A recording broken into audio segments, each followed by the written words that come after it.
Gosh, it was a lot of fun. So, a lot of fun and easy. So, one thing that makes mixing an album easy is when it's played really well. And well, actually, first, when you have really cool songs that are played really well. So, we'll make the whole process nice and easy. Because at every point, you're very excited about what you're doing, and you're not like wrestling with things and like, oh, this sounds like crap. All right, what are we gonna do about that? Like, if it all sounds great from the get-go, it's a lot of fun to do, and it goes quick. So that's, you know, if I can sum up what it was like, it was easy. It was easy. Okay, so right. All right, so I'll go through. Okay, I'll start with Chris since he was here the least. So. Working with Chris was great. Now, I've done a lot of recording with Chris, actually beginning when he was probably early high school or something. I don't remember. But I recorded a band that he was in. So Chris is always great to work with, kind of just knocks it right out. Yeah, just a great guy. Very surprising that he can get his drums to sound as great as he does, because he has them set up like normally. Like I'm a drummer. And normally when you play drums, you know, you want your drum head angled so that when you hit, it's a nice, you know, probably like this. So Chris had his drums set up like this.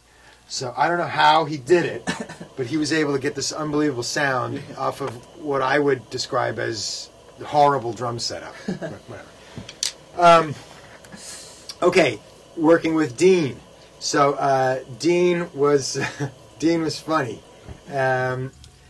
I, you know, found this out later that he, I guess, he's primarily a guitar player. So he usually, someone who learns on guitar and then switches over to bass, or anything else that switches over to bass, doesn't really understand bass that well. And I will say Dean did a great job. He really knew how to play it correct, definitely for the album. It sounded great. Yes, Cribbin. Okay, working with Matt. So Matt was very surprising. So I've done, you know, some hardcore, some screaming kind of stuff here before, and it's always a crapshoot. You never know, because it takes so much to get those performances out in terms of what you have to make your body do, right?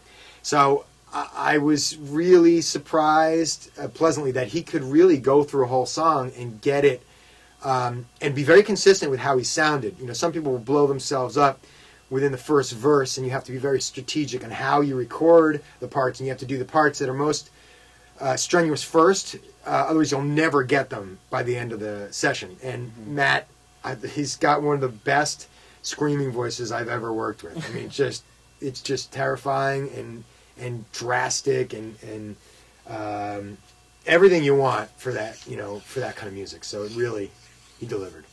Oh, cool. Okay, working with Mike. Working with Mike was great. You know, one of the things I really, that really grabs me about this record is the riff based writing that is just so catchy. Like, you know, it reminds me of old hardcore records that I loved, you know, old Cro-Mags, and that's based on some of those just unbelievably catchy riffs. And Mike, just the playing was just fantastic. That, and he also had an unbelievable command of his tone, which is like what you want. You know, it's these are hard kind of records to make because everything has got to sound devastating. Yeah. And so that, specifically that guitar sound. So we were starting with a great tone. I mean, we plugged in, his amp came on, and it was like, well, there it is. Throw a couple mics up and pick the best mic, and, you know, there it was. So, yeah, guitars were great to work on. Okay, so that end song, I always call it the end song because it feels like an end song, but I know it isn't the end of the record. But yeah, why is that so special? Okay, so the first thing I would say that makes that special is I think it was kind of written more or less on the fly. Like, the whole thing usually wasn't planned out, and it's pretty elaborate, that section. There's a lot going on in terms of the vocals and cellos and all that. And I think a lot of the heart of that thing came because it was sort of, oh, let's try this real quick. And Mike came up with this great guitar line, and then Dean with this really cool bass line. And when that bass line got in there, I had an idea for some cellos, so we started building that, and the vocal. And it was kind of like we were discovering this thing as we went, which made it, really special. And also, it's, I think it fits. It's great contrast to put on a hardcore record, a song like that. So, I think that's why it works so well. So I love the intro. It's